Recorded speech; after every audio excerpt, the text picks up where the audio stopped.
Hello viewers, আসসালামু আলাইকুম। Welcome back to my Umi's kitchen. চলে আসছি নতুন আরেকটি রেসিপি নিয়ে। আজকে দেখাবো হচ্ছে সামুদ্রিক বা নদীর বড় কাইকা বা কাকিলা মাছ। এই মাছটাই আজকে ভুনা করে দেখাবো। তো অনেকে এক এক নামে চিনে। তো প্রথমে আমি একটি হাঁড়িতে হচ্ছে তেল গরম করে নিয়েছি। তারপর এখানে বেশ অনেকটাই পেঁয়াজ দিয়ে পেঁয়াজটাকে খুব ভালোভাবে ভেজে নিচ্ছি। এই মাছটি হচ্ছে একেক জায়গায় একেক নামে চিনে থাকে। তো আমরা হচ্ছে কাইক্কা মাছ নামেই হচ্ছে চিনি।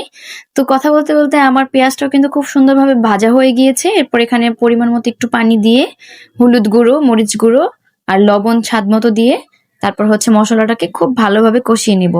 এই সামান্য মশলায় মাছটা যে এত মজা হয়, যারা কখনো এই মাছটা খান নাই তারা একবার হলেও এভাবে ট্রাই করে দেখতে পারেন।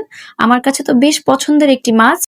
অফলাইনে মশলাটাকে খুব ভালোভাবে কষিয়ে নিয়েছি। মশলা যত কষানো হবে ততই মজা হবে। তারপর হচ্ছে ধুয়ে রাখা মাছগুলোকে দিয়ে টমেটো, কাঁচামরিচ দিয়ে আবার কিছুক্ষণ কষিয়ে নিব। কষানো হয়ে গেলে এবার এখানে হচ্ছে বেশ কিছুটা পানি দিয়ে, একদম বেশিও না কমও না, মোটামুটি একটু পানি দিয়ে তারপর হচ্ছে মিডিয়াম টু লো আছে ঢেকে রান্না করব। অবশ্যই মাছটা কিন্তু নাড়া দেওয়া যাবে না, কারণ ভেঙে যাবে।